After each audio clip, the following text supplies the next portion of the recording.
He sat alone in a crowded ballroom, his wheelchair tucked against the wall as if he were invisible. The laughter, the music, the clinking glasses, all passed him by. Not one hand reached out, not one smile acknowledged him, but then a woman in a shimmering black dress stepped forward, looked him in the eye, and said the words that silenced the entire room. "Would you like to dance?" The music soared, lights shimmered across crystal chandeliers, and the grand ballroom pulsed with energy. Yet in the middle of it all, one man sat unnoticed, a shadow among the glittering crowd. His wheelchair was polished, his suit immaculate, but his presence was dismissed as if he were furniture. Conversations floated above him, laughter brushed past him, but no one, not a single soul, stopped to look.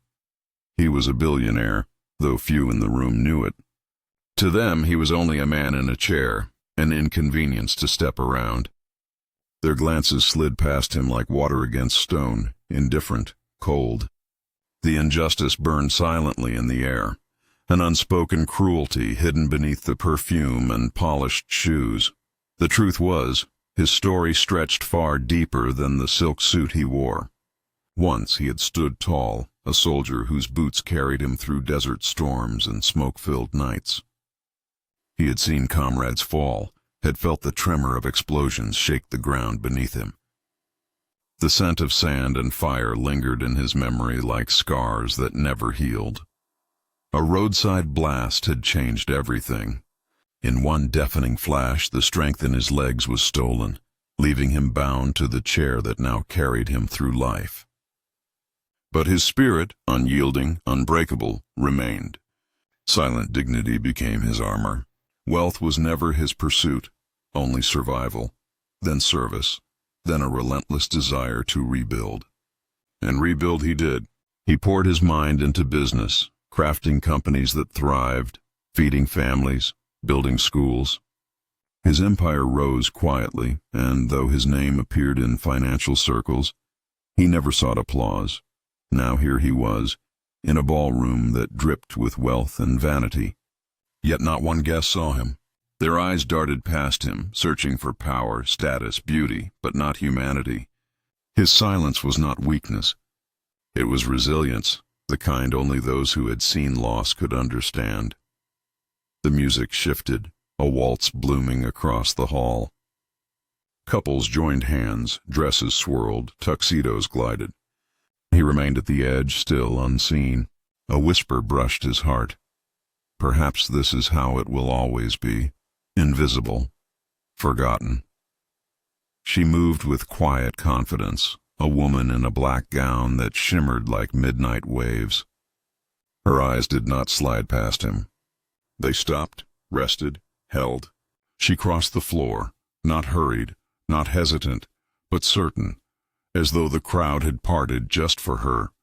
When she reached him, she smiled, a smile that carried warmth instead of pity. Her voice, calm and strong, cut through the music. "Would you like to dance?" The room froze. Glasses paused midair. Conversation stumbled. Every gaze turned toward them, shock painted across painted faces. A billionaire in a wheelchair, ignored by all, now invited into the heart of the floor by a woman they had not dared to notice. For a moment, he said nothing. Silence stretched, heavy and golden. Then, with a steady hand, he placed his palm in hers. She did not lead him onto the dance floor the way others expected.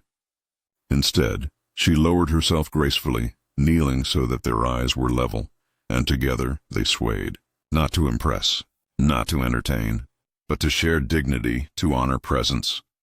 The crowd, once buzzing with arrogance, fell into reverent stillness. Some felt shame burn their cheeks. Others blinked back tears they did not expect. A truth had landed in the center of the room, undeniable.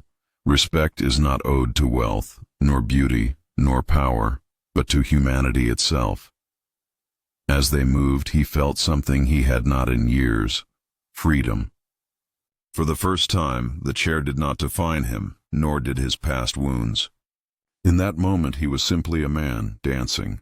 A murmur rippled through the hall. Then, slowly, one by one, people stood, not to dance, but to honor. In silence, they watched, learning a lesson their riches had never taught them.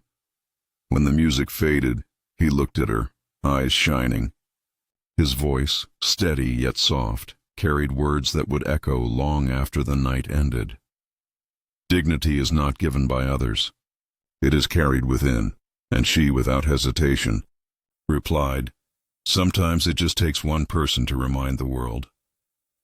The silence broke into applause, not the shallow clapping of vanity, but the deep rising thunder of hearts awakened.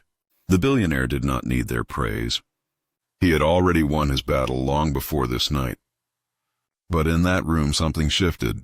Masks cracked, pride melted, and for a fleeting moment, humanity shone brighter than wealth. From that night on, whispers of the story spread, not of his fortune, but of the woman who knelt to dance with him, and of a man who taught an entire ballroom that silent strength speaks louder than gold.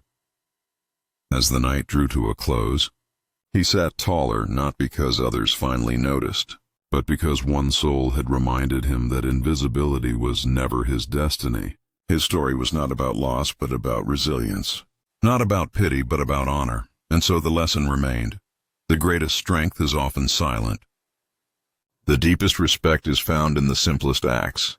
And sometimes the most powerful revolutions begin not with armies or speeches, but with the quiet courage of one human heart reaching for another. Respect should never be optional.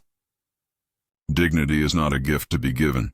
It is a truth that every person carries. This story reminds us that sometimes the bravest act is simply to see someone, truly see them, when the world looks away. Where are you watching this story from? Share your thoughts in the comments below. And if this story moved you, subscribe for more narratives that honor the silent strength and unseen battles of everyday heroes.